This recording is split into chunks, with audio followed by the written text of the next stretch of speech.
કેમ છો વિદ્યાર્થી મિત્રો? હથોડા બેચમાં આપ સૌ વિદ્યાર્થી મિત્રોનું હાર્દિક સ્વાગત છે.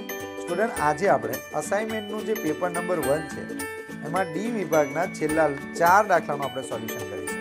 કારણ કે સ્ટુડન્ટ, આની પહેલાંનો જે લેક્ચર હતો એમાં આપણે ઓલરેડી 4 દાખલાનું સોલ્યુશન કરી દીધેલું છે અને હવે ખાલી 4 દાખલાનું સોલ્યુશન કરવાનું બાકી છે. એટલે આજે આપણે 4 દાખલાનું સોલ્યુશન કરીશું એટલે આપણું આખું પેપર પૂરું થઈ જશે.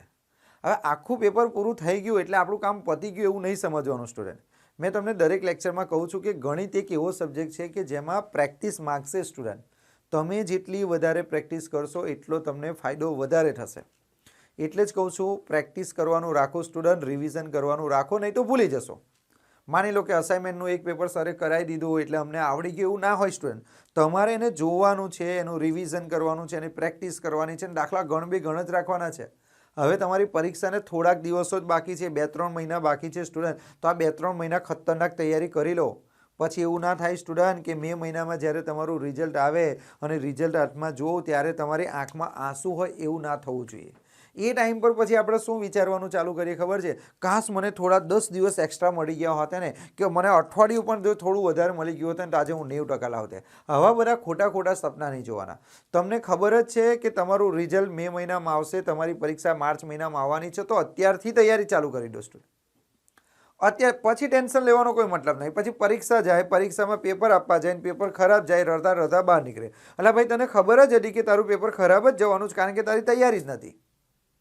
તો તૈયારી અત્યારથી ચાલુ કરી દો ને. ત્યારે તમે રડશો એની કરતાં તમને ખબર જ છે કે ત્યારે આપણી આંખમાં આંસુ આવવાના છે, તો કેમ ના આપણે અત્યારથી તૈયારી ચાલુ કરીએ?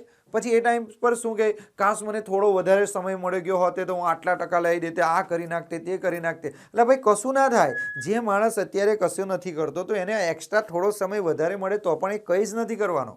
તો સ્ટુડન્ટ, હું તમને શું કહું છું, આજે આપણું પેપર પૂરું થવાનું છે. તો આ જે આખું પેપર મેં તમને શીખવાડ્યું છે બધું નોટબુકમાં લખો. ના આવડે તો 2-3 વખત જુઓ, ના આવડે તો ડબલ વાર વિડીયો જુઓ, પરંતુ આપણે નંબર 1 બનવાનું છે. લોકોને બતાવવાનું છે કે અમે ડોબા નથી, અમે પણ લાઈફમાં કંઈક કરી શકીએ એવા છે. એટલા માટે કહું છું સ્ટુડન્ટ, જોરદાર તૈયારી કરો અને આ વખતે એવું રિઝલ્ટ લાઈન બતાવો કે તમારા જે પ્રતિસ્પર્ધી છે એમને પણ થવું જોઈએ કે યાર આ તો બહુ હેવી નોટ છે, અમને પણ આગળ વધવા દેતો નથી. બરાબર છે? તો પ્લીઝ સ્ટુડન્ટ, તૈયારી ચાલુ કરવાનું ચાલુ કરી દેજો. બરાબર છે? તો ચાલો સ્ટુડન્ટ, શરૂઆત કરીએ આપણે આજે. તો 4 દાખલાનું સોલ્યુશન કરવાનું છે. તો કયા કયા નંબરના દાખલાનું સોલ્યુશન કરીશું? સૌથી પહેલાં 51મા નંબરનો દાખલો છે, એમાં આપણે મધ્યક શોધવાનો છે. બરાબર છે? તો ચાલો સૌથી પહેલાં આપણે મધ્યક શોધી જ નાખીએ. સ્ટુડન્ટ, મધ્યક કેવી રીતે શોધવાનો? તો સૌથી પહેલાં તમને ખબર જ છે આપણે કોષ્ટક બનાવવું પડશે. તો કોષ્ટકમાં સૌથી પહેલાં અહીંયા સાક્ષરતાનો દર કીધો છે. જુઓ, દાખલો કઈ રીતે કરીશું? એકદમ સિમ્પલ છે. 4 માર્ક્સનો દાખલો છે, બેઠા માર્ક્સ લેવાના છે. અહીંયા લખી નાખો તમે તમારું કોષ્ટક બનાવવાનો.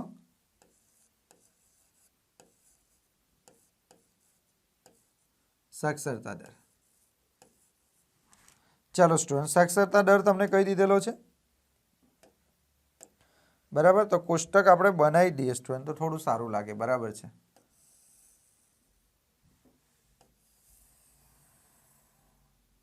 ચલો, સાક્ષરતા દર.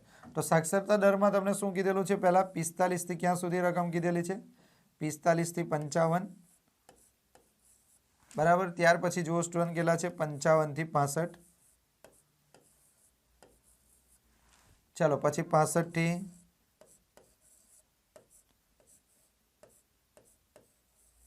75, પછી 75 થી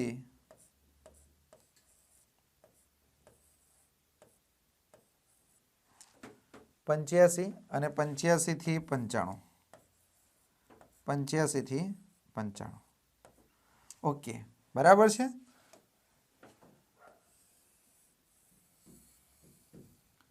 ચાલો, તો આ સ્ટુડન્ટ આપણે શું કરી દીધું બોલો તો? ચાલો, સાક્ષરતાનો દર આવી ગયો. ચાલો, સાક્ષરતાનો દર પછી શું કરીશું આપણે? શહેરોની સંખ્યા આપણે લખવી પડશે સ્ટુડન્ટ. તો અહીંયા આપણે લખી નાખીએ શહેરોની સંખ્યા. ચાલો, અહીંયા શું લખીશું આપણે? શહેરોની સંખ્યા. શહેરોની સંખ્યા. તો સ્ટુડન્ટ, આ જે શહેરોની સંખ્યા છે એને આપણે ધારવું પડશે. શું ધારવું પડશે? આવૃત્તિ. એટલે એને આપણે નામ આપીશું FI. બરાબર છે?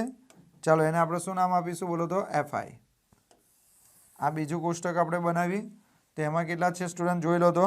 અહીંયા કેટલા આવૃત્તિ કેટલી આપી? શહેરોની સંખ્યામાં અહીં કેટલા છે? 3. અહીં કેટલા છે 10, પછી અહીંયા કેટલા છે 11, પછી કેટલા છે બોલો તો 8 અને પછી કેટલા છે 3. બરાબર છે. ચાલો ત્યાર પછી શું કરવાનું સ્ટુડન્ટ? જો આ તો ખાલી આપણે રકમ લખી સ્ટુડન્ટ, પહેલા સાક્ષરતાનો દર લખ્યો, એની બાજુ શહેરોની સંખ્યા લખી. પછી અહીંયા તમારે શોધવાનું છે સ્ટુડન્ટ મધ્ય કિંમત. કઈ કિંમત? મધ્ય કિંમત. ચાલો મધ્ય કિંમતને આપણે શું નામ આપીશું? તો કે મધ્ય કિંમતને આપણે નામ આપીશું સ્ટુડન્ટ xi. શું નામ આપીશું? તો કે xi. બરાબર છે. ચાલો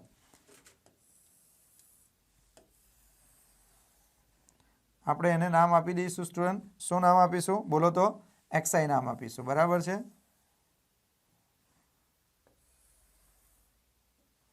ચાલો તો xi એટલે શું સ્ટુડન્ટ? કે તમારો જે વર્ગ આપેલો છે, આ તમને જે વર્ગ આપી દીધો સ્ટુડન્ટ, આ બંનેનો શું કરી દેવાનો? સરવાળો. જો પહેલો વર્ગ જોઈ લો, મધ્ય કિંમત કઈ રીતે શોધવાની તે શીખવાડ્યો. પહેલો વર્ગ જુઓ કેટલો છે? 45. અહીં કેટલા છે? 45. અહીં કેટલા? 55. આ બંનેનો શું કરી દેવાનો? સરવાળો. આ બંનેનો સરવાળો કરવાનો, ભાગ્યા કેટલા કરી દેવાના? 2. તો 45 + 55 એટલે કેટલા થાય? 100. 100 ભાગ્યા કેટલા કરવાના? 2. તો 100 ભાગ્યા 2 એટલે કેટલા થશે સ્ટુડન્ટ? 50. તો તમારે અહીંયા લખવાનું મધ્ય કિંમત કેટલી આવશે સ્ટુડન્ટ? અહીંયા 50 આવશે. સ્ટુડન્ટ તમને ખબર પડી કે આ મધ્ય કિંમત કઈ રીતે શોધવાની? અહીંયા તમને જે વર્ગ આપેલા હોય એ બંનેનો શું કરી દેવાનો? તમારે સરવાળો. 45 + 55 બરાબર છે, ભાગ્યા 2 કરો એટલે 50. હવે શું કરવાનું? બધામાં એવું નહીં કરવાનું. આ બેનો સરવાળો ભાગ્યા 2, આ બેનો સરવાળો ભાગ્યા 2, આ બેનો સરવાળો ભાગ્યા 2, આ બેનો સરવાળો ભાગ્યા 2, એવું નહીં કરવાનું. હવે આની વર્ગ લંબાઈ જુઓ. અહીં કેટલા છે? 45. અહીં કેટલા છે? 55. તો 55 માંથી તમારે સ્ટુડન્ટ તમારે શું કરવાનું છે? તો કે 55 માંથી 45 આપણે માઇનસ કરી દેવાના. તો 55 માંથી 45 આપણે માઇનસ કરી દઈએ તો 10 આવે ને આ 10 ને તમારી શું કહેવાય? વર્ગ લંબાઈ કહેવાય. 10 ને શું કહેવાય? તમારી વર્ગ લંબાઈ કહેવાય. તો 10 10 ઉમેરતા જાઓ અંદર. આ 50 છે ને, પછી અહીં કેટલા લખી દેવાના? 60. તમારી અહીંયા જે વર્ગ લંબાઈ હોય ને, વર્ગ લંબાઈ એટલે ખબર પડે ને, આ બે, આ અધસીમા કહેવાય, ઉધ્વસીમા. આ બે વચ્ચેનું અંતર. તો એ અંતરને ઉમેરતું જવાનું. 50 માં 10 ઉમેરો 60, 60 માં 10 ઉમેરો 70, 70 માં 10 ઉમેરો 80, 80 માં 10 ઉમેરો 90. આવી રીતે કરી નાખવાનું. બરાબર છે. હવે આ જે દાખલો છે ને એ આપણે પદ વિચલનની રીતે કરીશું. પદ વિચલન એટલે અહીંયા તમારે ui બરાબર ધારી લેવાનું. શું ધારી લેવાનું? ui બરાબર શું ધારવાનું? xi માઇનસ a છેદમાં h. બરાબર આવી રીતે તમારે ધારી લેવાનું સ્ટુડન્ટ. બરાબર છે.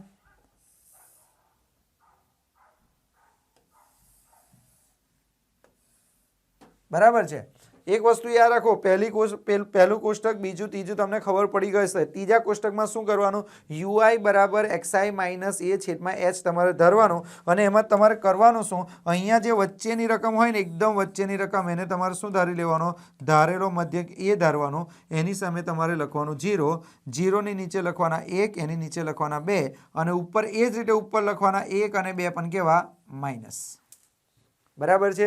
અને છેલ્લે સ્ટુડન્ટ અહીંયા તમારે કોષ્ટક બનાવવાનું FI UI. શાનું કોષ્ટક બનાવવાનું બોલો તો? FI UI. તો અહીંયા તમારે લખી દેવાનું સ્ટુડન્ટ FI UI. તો એનું કોષ્ટક કેવી રીતે બને?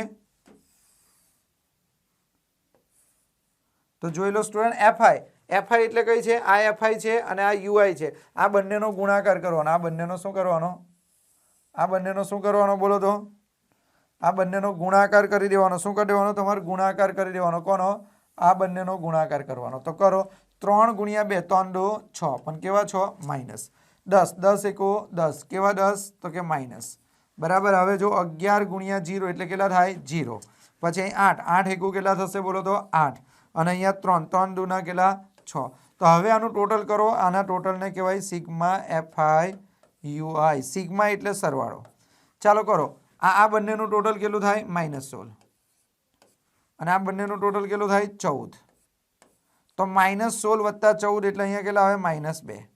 હવે સ્ટુડન્ટ આપણે મધ્યક શોધવાનો છે. તો મધ્યકનું સૂત્ર તમારે લખવાનું. ચલો મધ્યકનું સૂત્ર અહીંયા લખી નાખીએ. તો મધ્યકનું સૂત્ર શું થશે સ્ટુડન્ટ? તો મધ્યકનું સૂત્ર અહીંયા થશે a + સિગ્મા FI છેદમાં સિગ્મા FI ગુણ્યા h. આ સૂત્ર તમારે લખવાનું. બરાબર. મધ્યકનું સૂત્ર યાદ રાખજો. આ પદ વિચલનની રીત છે. તો પદ વિચલનની રીતનું સૂત્ર થશે x બાર બરાબર a વત્તા સિગ્મા fi ui છેદમાં સિગ્મા fi ગુણ્યા h.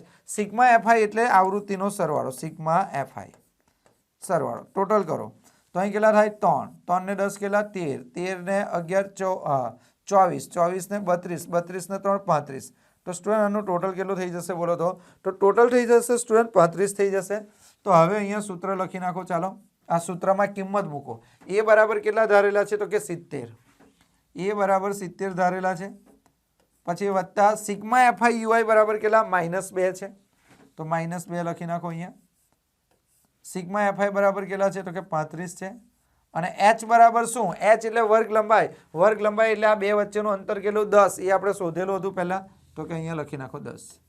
હવે જો ભાગાકાર કરો 5 વડે ભાગ ચલાવો, 5 2 10, 5 સત્તા 35. તો અહીં કેટલા આવ્યા સ્ટુડન્ટ 70. અહીંયા જો 2 2 4, પણ કેવા 4 માઇનસ, પ્લસ માઇનસ માઇનસ છેદમાં કેટલા 7. હવે ભાગાકાર કરો તો અહીંયા આવી જશે સ્ટુડન્ટ 70 માઇનસ 4/7 કરો. ચલો 4/7 કરીએ તો અહીં 4/7. ચલો મને કહો 4 ને 7 વડે ભાગી શકાય? એટલે ના ભગાય. એટલે કેટલા લખવાના? અહીં 0 અને પોઈન્ટ એટલે અહીંયા 0. 7 5 35 એટલે 40 માંથી 35 થઈ તો 5, પાછળ મીકા 0, 7 7 49. એટલે આવ્યા કેટલા 1. આગળ ભાગ ચલાવવાની જરૂર નથી. તો અહીં 0.57. તો હવે 70 માંથી માઇનસ કરો તો કેટલા થાય 69.43. 69.43 તમારો જવાબ આવે. બરાબર છે. તો શું શોધવાનું કીધેલું હતું સ્ટુડન્ટ? તો કે નીચેનું કોષ્ટક 35 શહેરોમાં સાક્ષરતાના દર આપેલ છે, તો સાક્ષરતા દરનો મધ્યક જણાવો. તો અહીંયા તમારે લખવાનું આમ સાક્ષરતા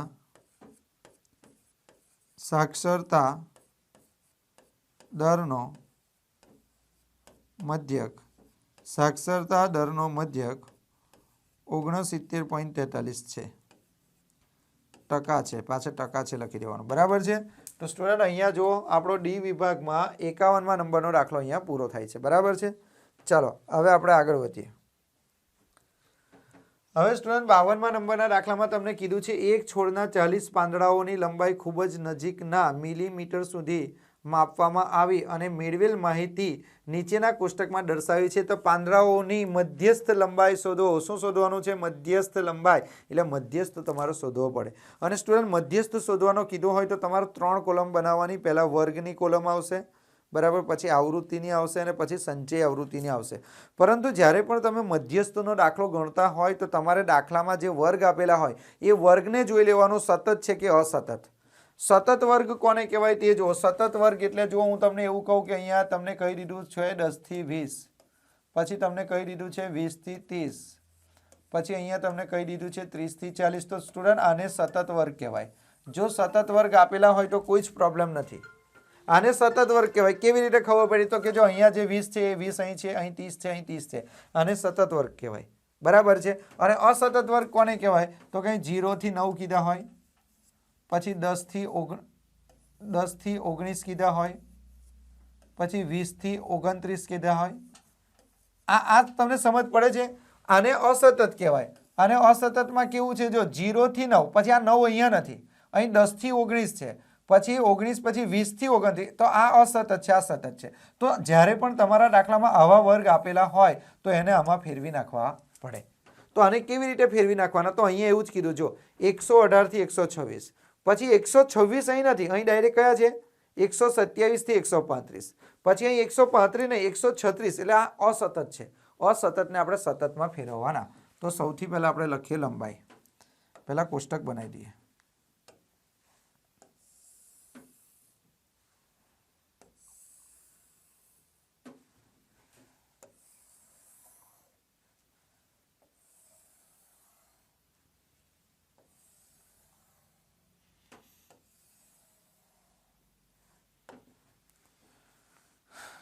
ચાલો હવે સૌથી પહેલા શું લખીશું આપણે? લંબાઈ.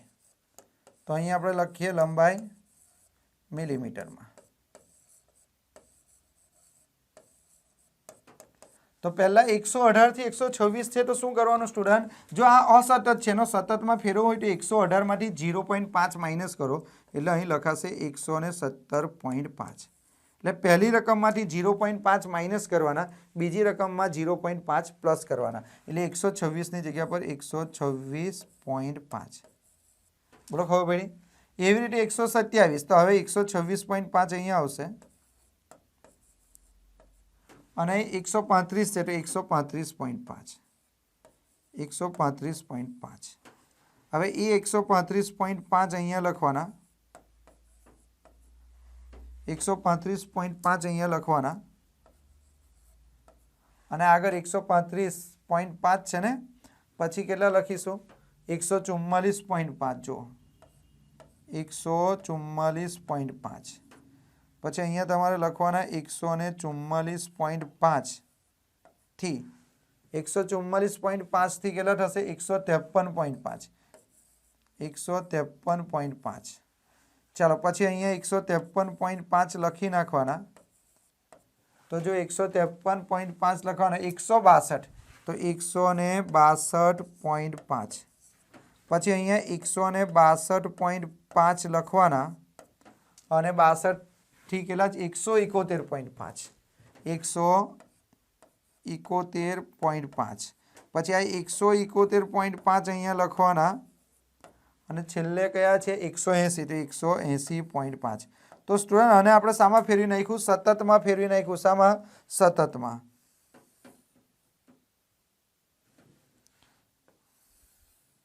સતતમાં એટલે ખબર પડી લા, તમે કશું નહીં કર્યું. આ 118 છે ને, 118 માંથી 0.5 માઇનસ કરે એટલે 117.5 અને 126માં 0.5 પ્લસ કરે એટલે 126.5. હવે આમાંથી 0.5 માઇનસ કરો તો 126.5 ના 135.5. પછી આ 136 માંથી 0.5 જાય તો 135.5 ને 144.5. આ બાજુથી 0.5 માઇનસ, આ બાજુ પ્લસ.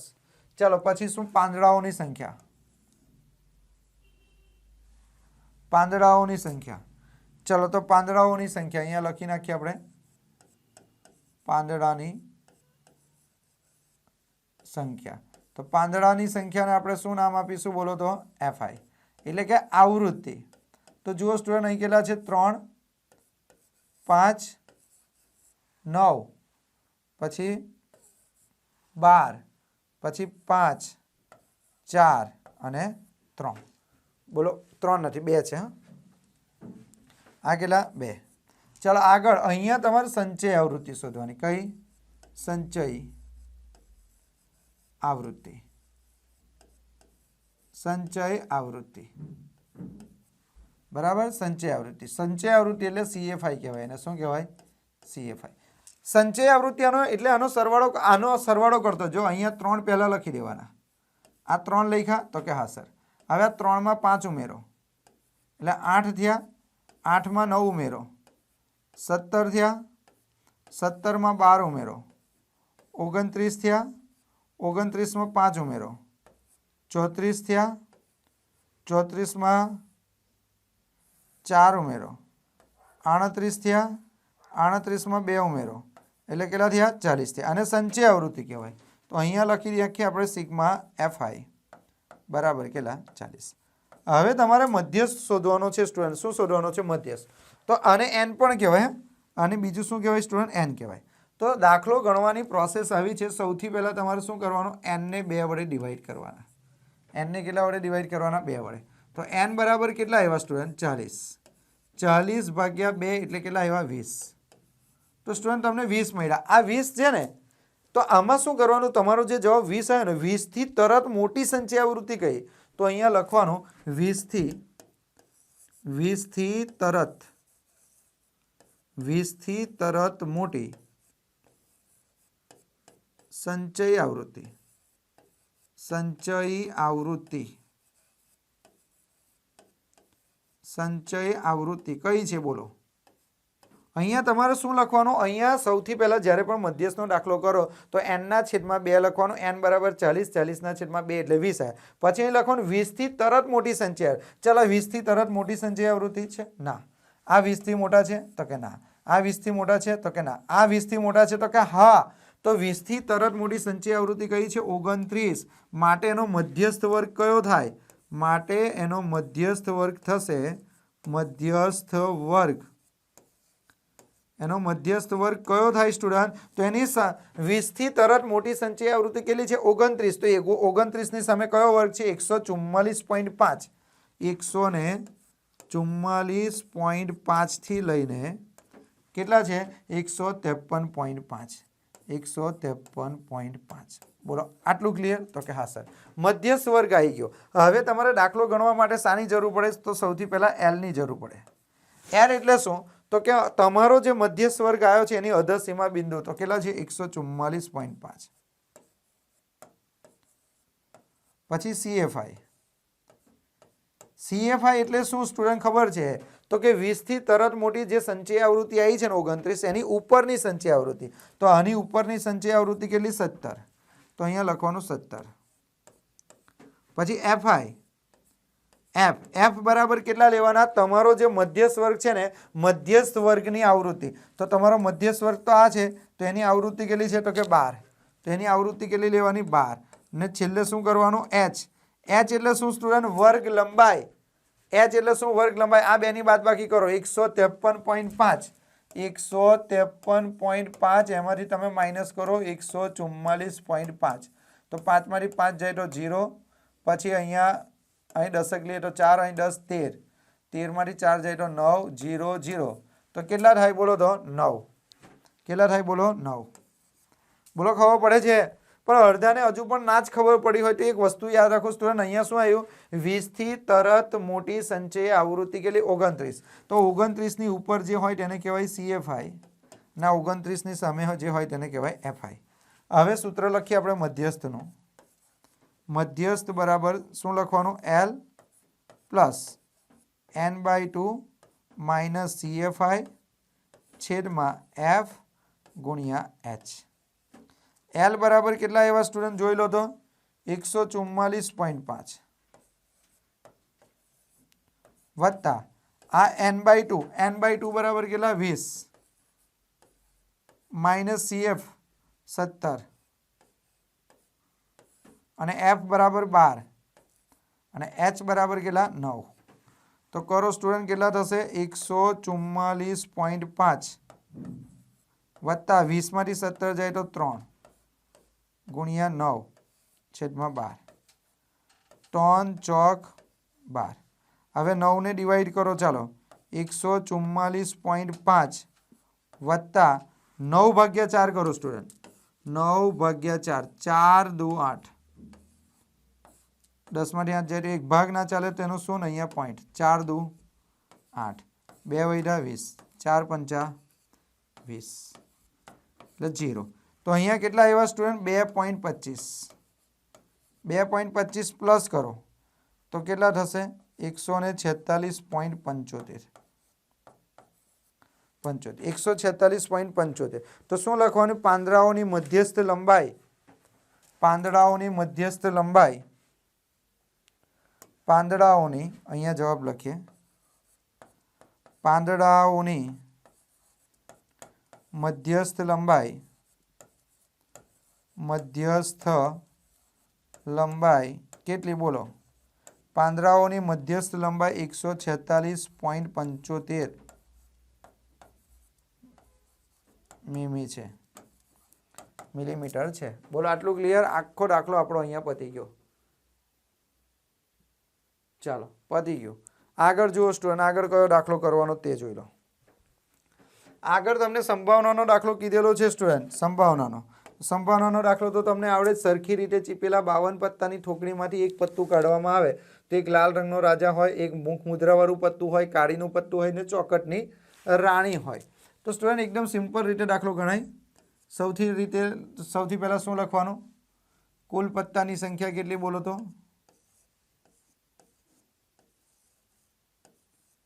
કુલ પત્તાની સંખ્યા. ચાલો કોઈ કહેશે મને કુલ પત્તાની સંખ્યા કેટલી છે? કુલ પત્તા કેટલા હોય સ્ટુડન્ટ? તો કે 52.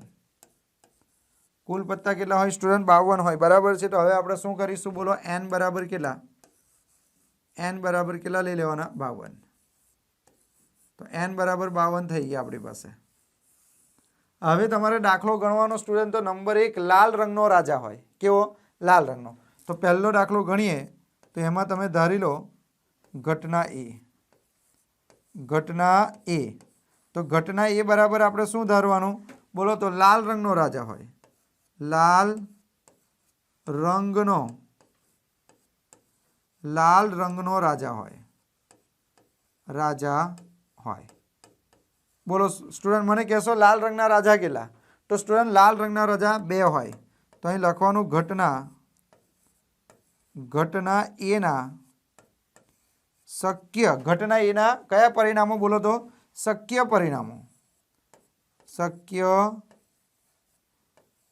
પરિણામો, ઘટના એના શક્ય પરિણામો કેટલા બોલો તો ઘટના એના શક્ય પરિણામો m બરાબર કેટલા મને કહો તો લાલ રંગના રાજા કેટલા હોય? તો સર સિમ્પલ લાલ રંગના રાજા 2 હોય.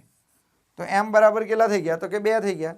હવે એનો જવાબ લખી લખો, લાલ રંગના રાજા 2 જ હોય સ્ટુડન્ટ. તો p ઓફ a બરાબર જવાબ આવશે m/n. તો m બરાબર કેટલા? 2, n બરાબર કેટલા? 52. તો સ્ટુડન્ટ 2 નો ઘડિયો બોલો, 2 એકુ 2, 52 ભાગ્યા 2 કેટલા? 26. તો સ્ટુડન્ટ તમારો આન્સર આવશે 1/26. ચાલો આગળ વધીએ. નંબર 2. નંબર 2માં તમને શું કીધું છે? એને તમે ધારી લો ઘટના બી. તો અહીં લખવાનું સ્ટુડન્ટ ઘટના બી. ચલો ઘટના બીમાં તમારે શું ધારવાનું છે? તો કે મુખ મુદ્રાવાળું પત્તું હોય. મુખ મુદ્રાવાળું પત્તું એટલે ચિત્રવાળું પત્તું હોય સ્ટુડન્ટ. તો અહીંયા લખવાનું મુખ મુદ્રા, મુખ મુદ્રા, મુખ મુદ્રાવાળું પત્તું હોય, મુખ મુદ્રાવાળું પત્તું હોય. બરાબર. માટે અહીંયા શું લખવાનું? માટે ઘટના એના શક્ય પરિણામો શું લખવાનું? ઘટના સોરી અહીંયા બી છે ને સ્ટુડન્ટ, તો અહીંયા શું લખવાનું? ઘટના બીના શક્ય પરિણામો, ઘટના બીના શક્ય પરિણામો, શક્ય પરિણામો m બરાબર. ચલો કોઈ મને કહેશે મુખ મુદ્રાવાળા પત્તા કેટલા હોય? મુખ મુદ્રાવાળા પત્તા સ્ટુડન્ટ ટોટલ 12 હોય. મુખ મુદ્રાવાળા પત્તા ટોટલ કેટલા હોય? તો કે 12 હોય. તો આપણો જવાબ કેટલો આવશે બોલો તો p ઓફ b બરાબર આન્સર કેટલો આવશે? તો આપણો આન્સર આવશે m/n. તો m બરાબર કેટલા સ્ટુડન્ટ? તો કે 12, n બરાબર કેટલા? 52. તો સ્ટુડન્ટ 4 વડે ભાગો, 4 તાલી 12 ને 13 ચોક 52. તો તમારો આન્સર આવશે સ્ટુડન્ટ 3/13. ચાલો પછી ત્રીજા નંબરનો દાખલો. એમાં તમારે ધારી લેવાનું ઘટના સી. શું ધારી લેવાનું? ઘટના સી. તો ઘટના સી બરાબર શું કીધું છે સ્ટુડન્ટ? અહીંયા જોઈ લો કાળીનું પત્તું હોય. તો કાળીનું પત્તું હોય. તો અહીં લખવાનું કાળીનું પત્તું હોય, કાળીનું પત્તું હોય. બરાબર. પછી અહીંયા તમારે લખવાનું ઘટના સીના શક્ય પરિણામો, શક્ય પરિણામો m બરાબર સ્ટુડન્ટ અહીંયા તમને શું કીધું બોલો તો કાળીનું પત્તું. કાળીના કેટલા પત્તા હોયલા? ભાઈ કાળો રંગ નથી કીધો. અમુક લોકો કાળીના પત્તા કહે તો 26 લખીને આવે. ભાઈ કાળીનું પત્તું અને કાળા રંગનું પત્તું બેમાં બહુ મોટો ડિફરન્સ છે. બરાબર. તો કાળીનું પત્તું કીધું હોય તો તમારે કાળીના કેટલા પત્તા લખવાના બોલો? તો કાળીના 13 પત્તા લખવાના. બરાબર છે. તો p ઓફ c બરાબર શું કરશો તમે? તો p ઓફ c બરાબર m/n માટે 13/52. તો માટે 13 નો ઘડિયો બોલો, 13 એકુ 13, 13 ચોક 52. સ્ટુડન્ટ તમારો આન્સર આવશે 1/4. અને નંબર 4 અહીંયા લખું છું. Number 4 a b c d ધારીએ તો શું ધારવાનું? ઘટના ડી, ઘટના ડી. તો અહીંયા આપણે લખવાનું ઘટના ડી. તો ઘટના ડીમાં તમારે શું કરવાનું? ચોકટની રાણી હોય. બરાબર. ઘટના ડી ચોકટની રાણી હોય. ચોકટ એટલે આપણે ચળકટ કહીએ ને, ચળકટ તે ચોકટની રાણી હોય.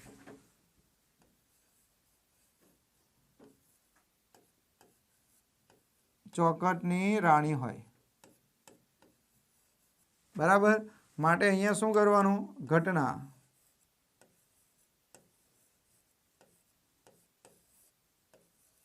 ડીના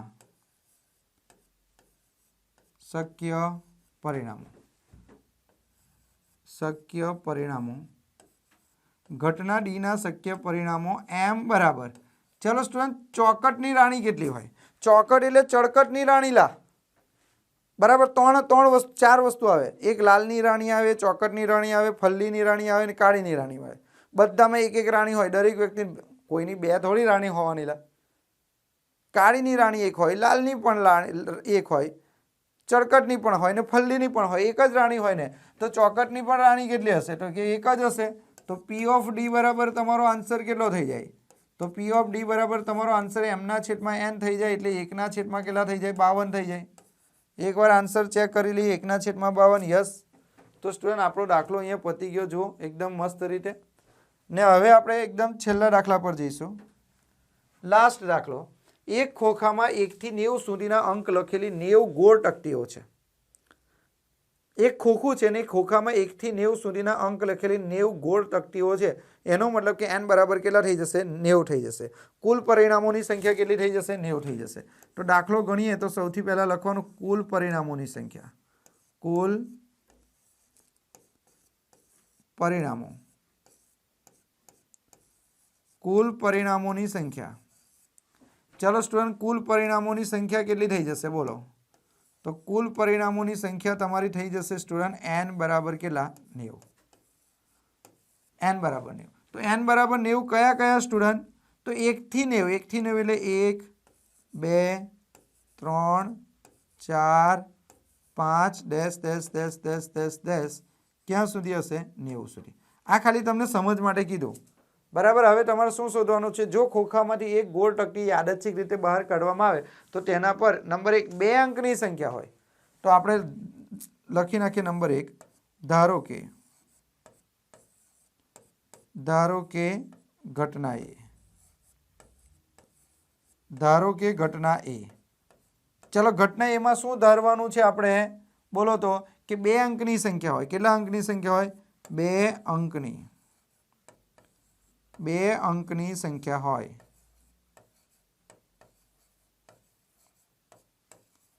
2 અંકની સંખ્યા હોય. તો આપણે અહીંયા લખવાનું સ્ટુડન્ટ ઘટના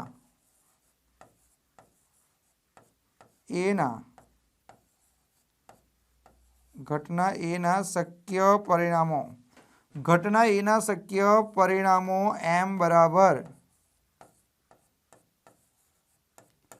ચલો, કોઈ કહેશે મને m બરાબર કેટલા આવશે સ્ટુડન્ટ? 2 અંકની સંખ્યા. તો સ્ટુડન્ટ મને એટલું કહો, 1 થી 90 માં 2 અંકની સંખ્યા કેટલી? તો સ્ટુડન્ટ સિમ્પલ છે. 1 થી 90 માં 1 થી 9 એક જ અંકની સંખ્યા થઈ. અહીંયા હું લખીશ સ્ટુડન્ટ 1, 2, 3, 4, 5, 6, 7, 8, 9, પછી 10. પછી 10 થી લઈને ક્યાં સુધી? 90. તો 10 થી લઈને 90 સુધીની જે સંખ્યા છે એ બધી 2 આંકડાની હશે. તો એક આંકડાની સંખ્યા કેટલી? 9. તો ટોટલ સંખ્યા 90 છે, એમાંથી એક આંકડાની સંખ્યા 9 માઇનસ કરી નાખું તો 2 આંકડાની સંખ્યા કેટલી બચે? 81. તો 2 આંકડાની સંખ્યા કેટલી? ટોટલ 81. તો પી ઓફ એ બરાબર મારો આન્સર કેટલો આવશે? તો પી ઓફ એ બરાબર મારો આન્સર આવશે એમના છેદમાં એન. તો એમ બરાબર આવશે મારા 81 ને છેદમાં કેટલા? 90. 9 81, 90 દાન 9 દાન 90. એટલે આપણો આન્સર આવશે 0.9. બરાબર. આપણો આન્સર કેટલો આવવો જોઈએ સ્ટુડન્ટ? 0.9, એટલે કે 9 ના છેદમાં 10. ચાલો, પછી શું કીધેલું છે? નંબર 2. ધારો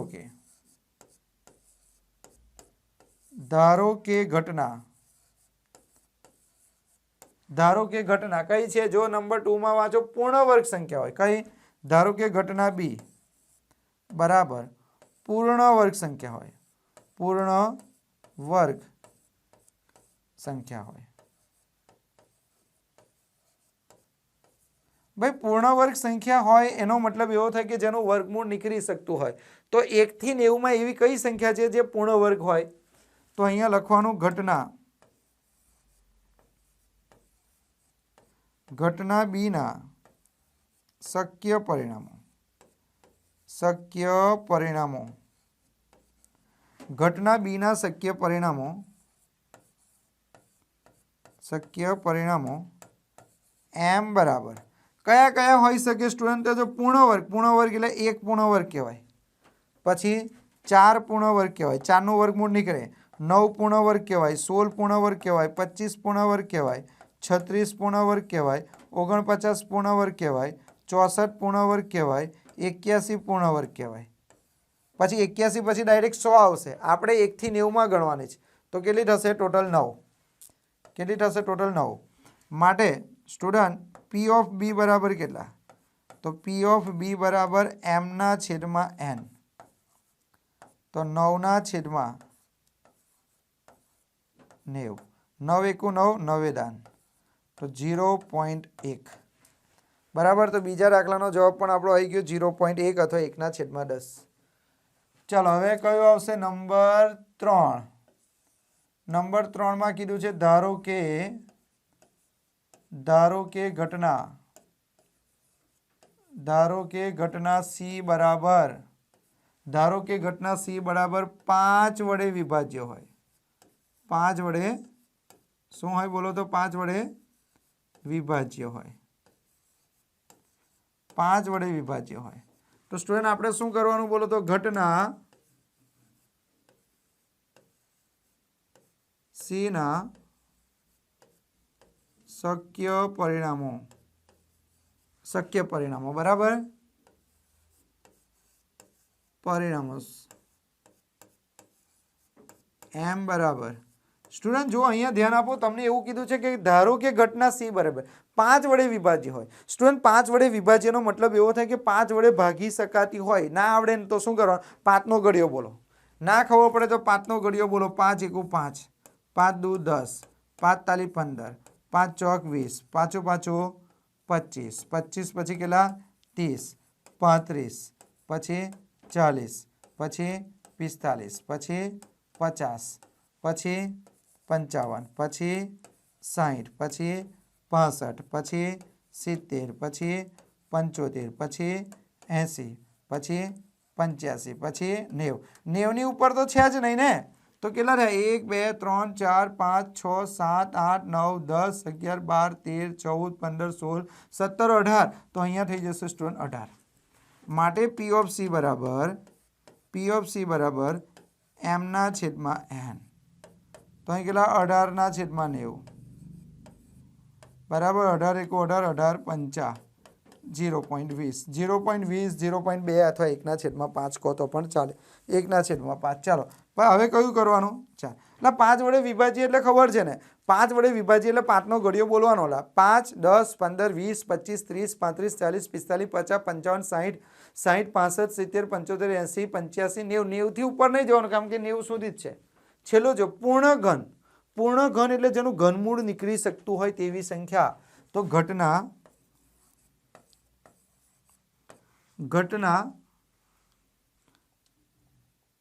ધારો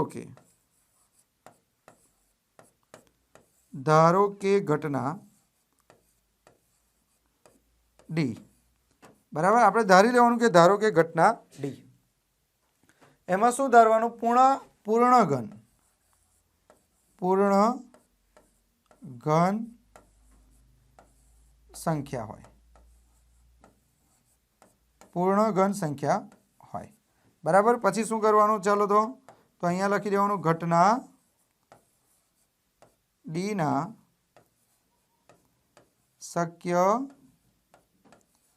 પરિણામો. ઘટના D ના શક્ય પરિણામો.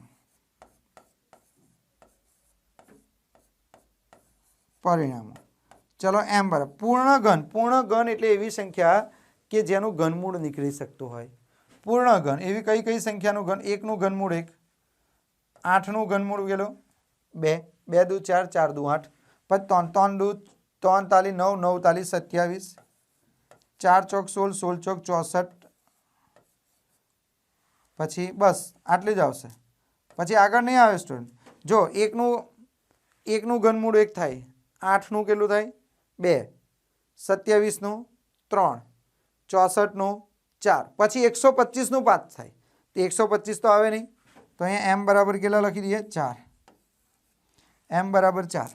માટે આપણે શું કરીએ અહીંયા બોલો તો? P ઓફ D બરાબર એમના છેદમાં એન.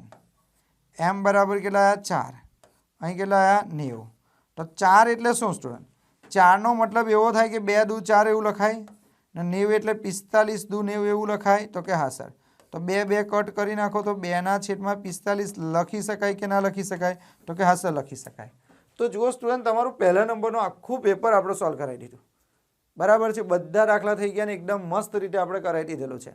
હવે આપણે પ્રશ્નપત્ર 2નું સોલ્યુશન કરીશું. બરાબર છે, તો તમારા જેટલા મિત્રો દોસ્તો હોય બધાને આપણી ચેનલ સાથે આપણે જોડવાના છે સ્ટુડન્ટ, કે કારણ કે જ્યારે તમારી બોર્ડની એક્ઝામ આવશે તો બોર્ડની એક્ઝામમાં તમને આ બહુ જ મદદરૂપ થવાની છે ચેનલ. બરાબર છે, એટલે સ્ટુડન્ટ હું તો વારે વારે કહું છું કે આ ચેનલને ઉપર લઈ જવી હોય તો પણ તમારા હાથમાં છે.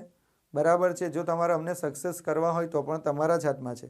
તમે લાઇક આપશો, સબસ્ક્રાઈબ કરશો, પછી શેર કરશો તો ઓટોમેટિક ફેમસ થશે.